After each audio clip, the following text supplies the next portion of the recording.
what is up guys? So welcome back sa ating YouTube channel. Nandito tayo ngayon sa Welcome Rotonda. Kasama natin si Ken. Maghahanap tayo ng mga kainan doon sa Espanya. May mga barbecuehan kasi doon, so titignan natin. Time check pala natin guys ay 9:50 na lang gabi. Saturday ngayon. So bali mag-jeep naman kami papunta ng Espanya. Tapos maglalakad na lang kami pa UST. Lang nag-aya si Kent na mag-barbecue sa UST daw. Gapo lang kami dun. Mura lang din kasi dun guys. Siguro 100 mo, busog ka na dun. Medyo malayo lang talaga sa amin. Mga 2 rides. Tapos maglalakad na lang onto. So meron din pala dito mga food park. Pero sobrang mamahal yan. Nakakain kami dyan dati ni Jay. Hindi ata dito yun. Sa SM San Lazaro pala yun. Medyo mahal yung mga ganyan. So doon tayo sa UST. Sana makaabot tayo dun guys ng bukas.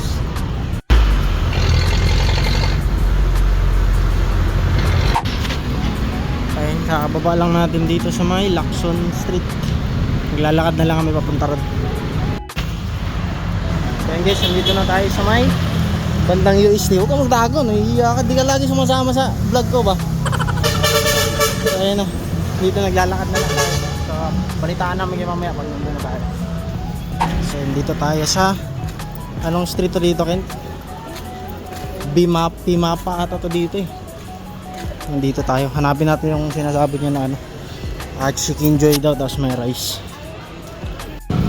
Sobrang daming pagkain dito guys. Mga nakahilera sa mga gilid. Yan, may mga barbecuehan doon. Dito may mga silugan sa barangay 468. Tapos dati yung nirerentahan namin dyan, yung ano na yan dyan, tuturo ko sa inyo mamaya. Galing na tayo, tama na. Pag-usayin mo na para isang serve na lang. Okay. Ano to? Ano to, Ken? Ano yan? Bisa ng baboy? Hindi. Manok. Hindi ah. Manok yan. Manok. Isaw? Manok nga. Panakain Butchi? na yan. Butchi? Parang taba. Kaya natin. Tapos, yan lang sa akin. Yan lang binunta mo ba? Nagpagod ka pa, mas mahal pa mamasahe mo. Mas mahal pa mamasahe, 26. Spicy to? Spicy. Pero maliliit no? Mas malaki yung sa ano. Tinga rin. So ayun guys, mag-order lang tayo. Update ko kayo mamaya. So ayan, okay na. Nakapag-order na tayo guys. Ay sa akin isa, nilagay mo na. Hiniwalay ko. Ito. Okay na yun sa akin. Ayan yung sobrang daming tao dito guys. Diyan kami nagre-renta dati yung building na yun. So papaluto muna natin pa. So ayan, nililista nila. 4. Dalawa din sa'yo? Ito lang. 3. Ayan, lilista nyo dito, tapos babayaran. Tapos si-serve na yan dun, nahanap lang kayo ng pwesto dun sa loob. Dito nyo babayaran guys, pagpasok. Bariya lang. Customer Nikki. Gala. Nikki. Customer Nikki. Later that night. So dito na yung order natin. 170 na bayaran natin dito. Tsaka 2 rice sa akin. And isang rice kay Ken. So kakain muna tayo. Ako dito mag-ano. So yun guys, kakatapos na natin kumain. Diyan tayo kumain. Bali dito nga pala kami dati nakarenta. Ito yung entrance. Ano yung kasagsagan pa yun ng pandemic. Nandito pa si Mrs. Maraming tao talaga dito kasi may eskwelahan dun. Nakailera yung mga barbecue shop. Barbecue shop? Mga barbecuehan. Ayun yung room na yun sa pinakadulo yung namin dati. Ay hindi, sa gitna pala. Sa 3rd floor gitna. Ayan, marami pa rito guys. Meron pa dyan, kailera. Hanggang dun sa dulo. Tsaka may mga rin. Mga milkshake. Ayan, mga siomai rice. May parisan dyan na lagi namin kinakainin dati. Lemonade. Ayan, nag-order lang siya ng mango shake. So ako siguro mag-soft drinks na lang ako. Kasi sobrang tamis niyan. Magkano? Ito yun guys, 17. So yun guys, kakatapos lang namin kumain. Bumili na siya ng milkshake. Milkshake ba yan? Okay, mango shake. Pauwi na kami. Ay, papunta pala kami na Quiapo. Pupunta kami Quiapo Church. Magdadasal lang saglit. Tapos, tignan natin kung anong nangyayari mamaya. Pagkatapos. Sobrang daming tao kanina guys. Kaya nahiya ako mag-vlog. Dito na tayo sa mga Espanya. Ayan. So maglalakad kami ngayon. Papunta ng Quiapo Church. Tapos, baka doon ako bibili ng may inom siguro. Wala masyadong tao rito sa Espanya. Tumawid lang kami tapos diretso tayo pa Quiapo. So yun guys, naglalakad pa rin kami dito sa may bandang hindi ko alam kung anong street dito. Kuya mo yan? Angas, ito may cafe. Ano yan? Ano ba ito dyan? Kati Cafe? Ay, nagbago na pala yung isip ko guys. Tomorrow na ako mag-coffee. Bagong bukas. So ayun, nandito tayo sa Far Eastern University. May eskwelahan din pala dito. Ayun. Wala masyadong tao dito. Tapos kakaliwa ata kami ron pagdating ng stoplight. Tama ba? Kaliwa doon sa may stoplight, di ba? Kanan. Dami pala eskwelahan dito, no? So guys, naglalakad-lakad lang tayo. Biglaan lang to, nag-aya lang kasi siya kumain. Dapat doon na lang ako kakain sa dental kasi may kanin pa ako doon eh. Nag-aya kasi siya, so sumama na lang rin ako para may content din ako kay Kupano. So bali ngayon, didiretso na lang kami ng Quiapo Church. Magsisimba lang saglit. Tapos titignan natin mamaya kung anong mangyayari, kung uuwi na ba kami or baka may dami tindahan. Dito na tayo guys sa may ano pa to dito? Quiapo. Nandiyan na yung Quiapo Church, mas pangalawang overpass. Maganda rin dyan eh, yung Chokstogo, Docs pala. Yung Chokstogo ba na pinopromote ni yung 82 pesos? Hindi rice? Oo. Wala kasing Chokstogo na may dine-in eh. Meron. Hindi, wala dito banda sa atin ba? Malalayo. So ayun guys, sarado na. 10 na kasi. 10:08 na. So magdadasal na lang kami dito sa labas. Tapos, hindi ko alam kung saan siya pupunta. May pupuntahan daw siya.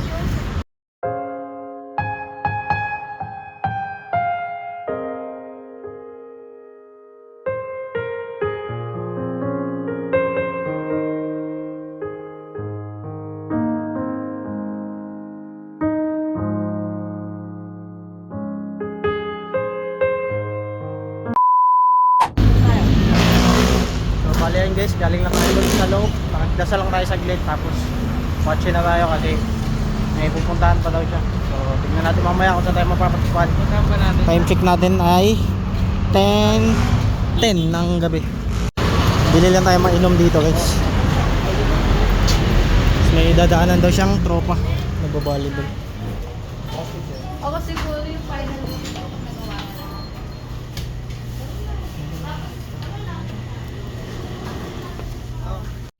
Ayun, bumili na ako B-Blue tsaka ano yun sa'yo? Water. So bayaran natin tapos may pupuntahan siyang tropa nagbabalibol daw. So ayun guys, matawid na tayo dito sa overpass.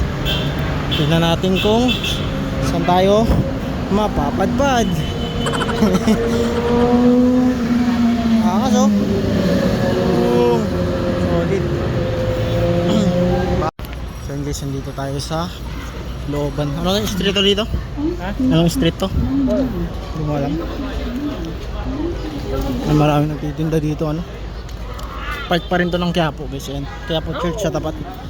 So dito tayo ngayon kasi may dadaanan daw siyang tropa. Kapatid lang rin ng katrabaho namin.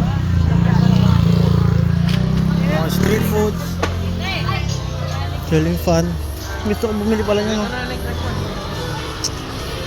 Magkano kaya yun? Ha? Magkano kaya?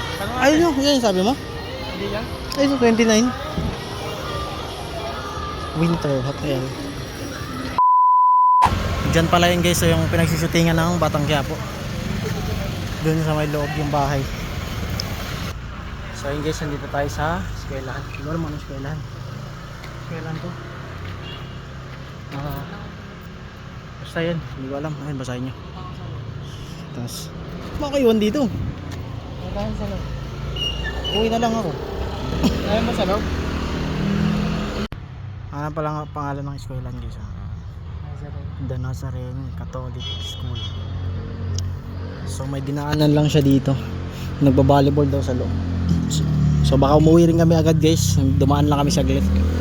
Kasi galing tayo dun sa Quiapo Church. So dito tayo sa loob ng eskwelahan guys. Pumasok na tayo kasi wala pa, hindi tayo nilabas eh. Naglalaro ata. So tingnan natin kung ano meron dito. Let's think pa ata. Naglalaro kayo?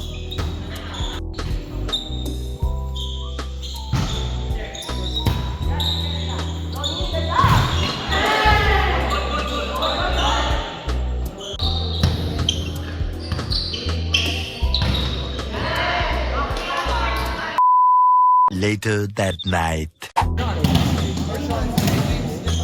Meron na sa'yo. So yun guys, nag-book na lang tayo na movie. Pauwi na tayo.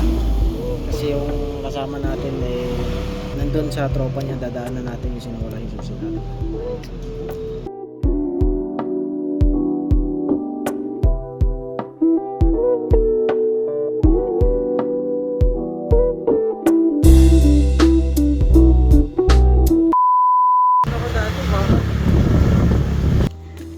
Guys, nandito na kami. Hindi kami nakapasok. Ito kwento ko.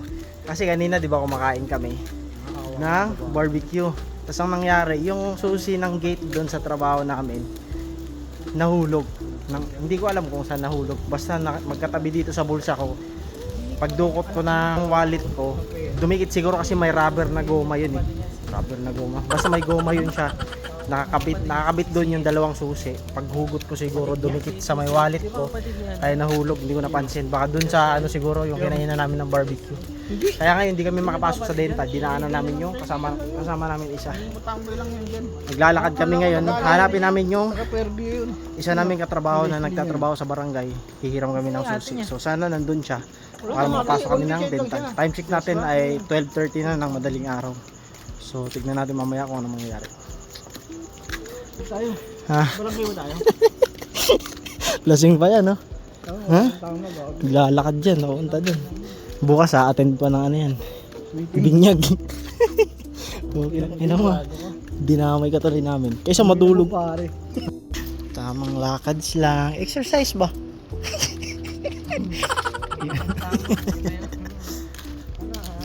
Meron talagang mga bagay na hindi natin inaasahan guys. Na bigla na lang nangyayari ba, no? Out of nowhere. Diba? Tingnan mo ngayon. Gagana tuloy yung utak mo. Paano yung diskarte mo para makapasok? Siguro kung wala talaga kami mahihiraman nito guys, doon kami sa may plaza maglalatag ng karton. Okay ba sa inyo yan? Gago doon, may aso. Takbo. Tangin na nyo. Bakit? Magulat ka naman, may lalabas eh. Daming doggy dito guys. Ayan, tamang lakad pa rin kami dito. Lasing daw siya. Ano daw siya? Inaantok siya. Nawala yung antok niya eh. Bigla may pulis. Tapos mahuli kami ng curfew dito. Baka makalas talaga. So, lalakad pa rin tayo dito guys. So lesson learned sa atin, di ba? Dapat i-safety talaga natin yung susi. Lalo na kung lalabas tayo ng gabi. Tapos naka-boarding tayo, naka-boarding house. Dalhin talaga natin yung susi, or much better kung meron tayong duplicate na nakasuksok sa wallet natin para safe talaga. Kung sakaling mahulog yung isa, meron tayong reserva. Ayun yung hindi namin nagawa. Kasi isa lang yung susi ko. Ayun sa club guys, wala dito yung katrabaho namin na nag-duty sa barangay. Nag-robing ata sila. Dito ka ba din? Meron, kaso palubat ako. Tawagan ko sana. Hanap kami ng ibang option. Okay. Tawagan ko sana. So ayun guys, hanggang dito na ang video natin. Wala pa rin kami naiisip na paraan paano kami makakapasok. So, kung sa panonood, like, comment, at subscribe.